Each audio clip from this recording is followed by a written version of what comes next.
So kamusta mga katupa, isang panibagong video na naman ang inyong nakikita.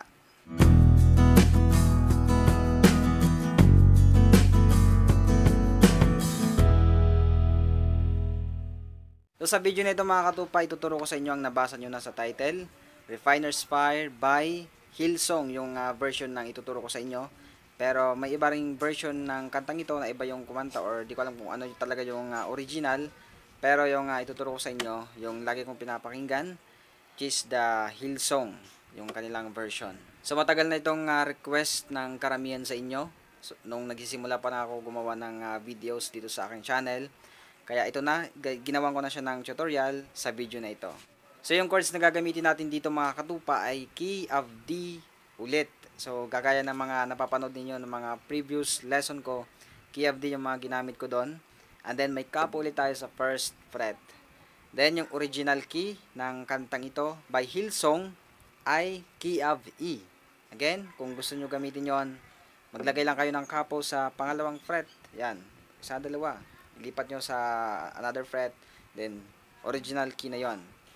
But ngayon, key of D sharp yung ating ginagamit dahil may capo tayo sa first fret at key of D yung ginagamit natin.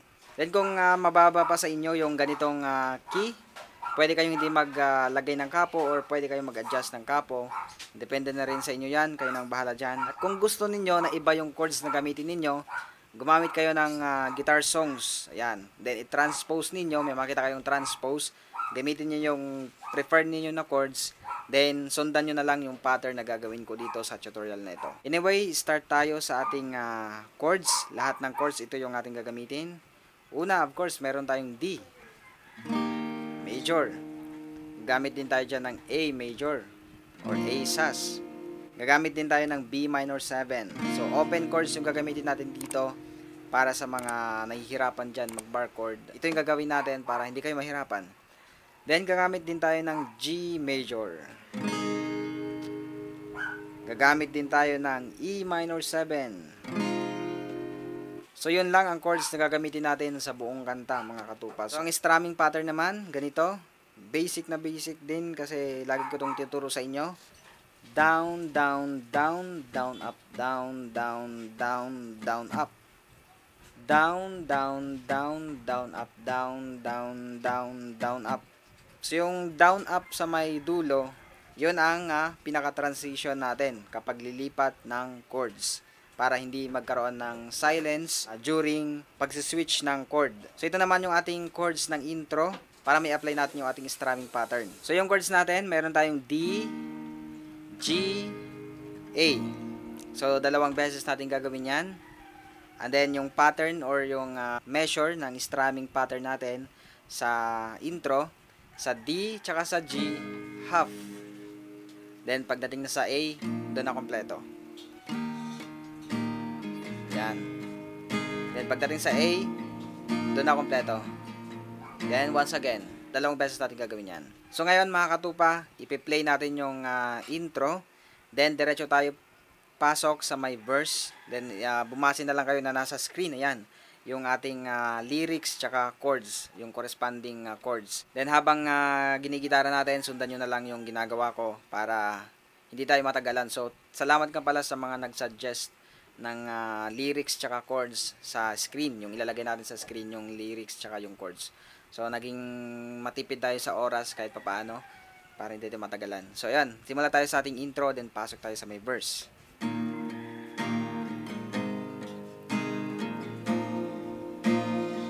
Once again.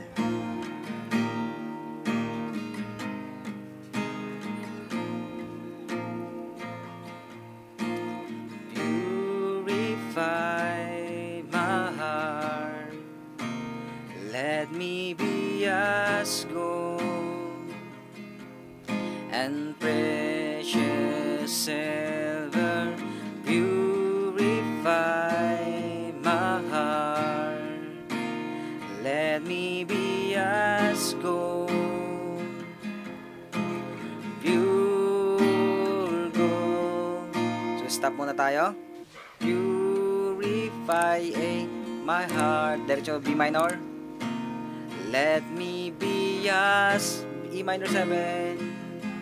Then A. Precious 7. Repeat. A, B minor 7.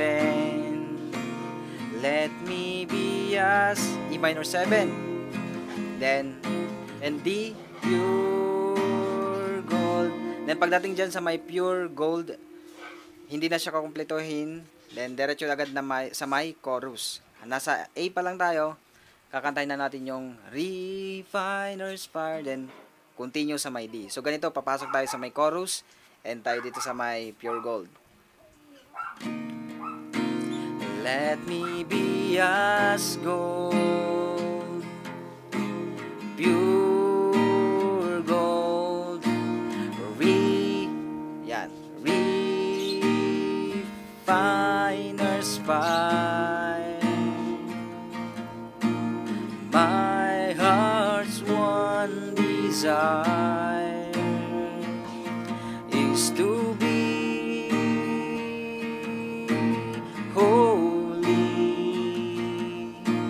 set apart for you, Lord. D. A. Set apart for you, my Master, ready to do your will. So, stop muna tayo. Doon sa may pagpasok ng chorus, then first part, hinati dyan, then doon sa may I choose to be, pares lang sila ng pattern. Then yung chords, pinagkaiba lang doon sa my last part. May ready to do your will. Yan, doon na magkakaiba ng chords. Re, G, A. Then D ulit. Desire. Kompleto muna. To be kompleto. Holy. Then set up G for you, Lord. Kompleto muna. Choose to be. Ganun pa rin, same pattern. Set G for you, D, my Master, A. And ready to do your will. And sa may G. So, kompleto muna.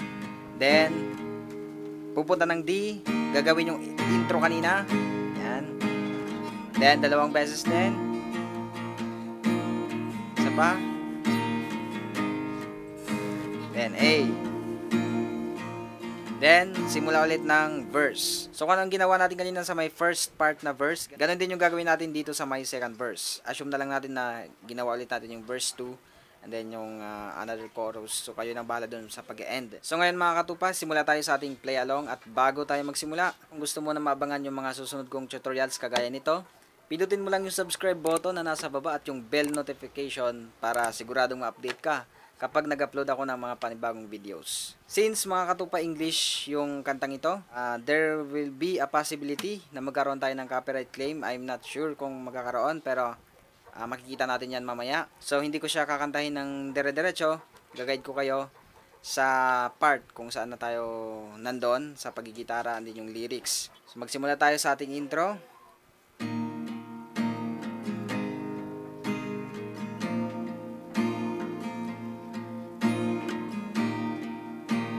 Last one.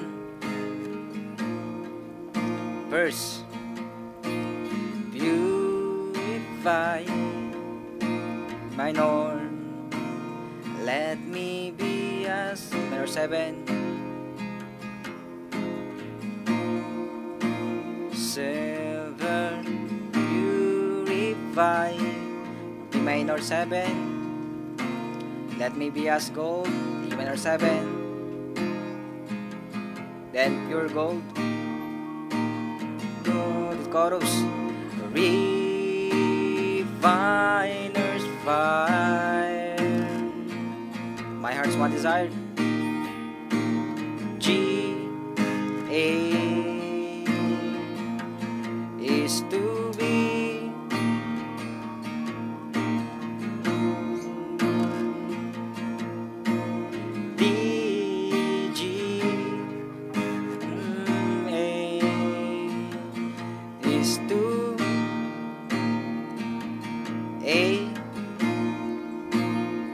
Set apart. Set apart. Then D, my master. Then ready to do your will. Then, gagawin natin yung intro. 2 times. Once again, last one. Then verse 2, the same pattern. Purify my heart.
Then pag mag-end, gagawin yung intro.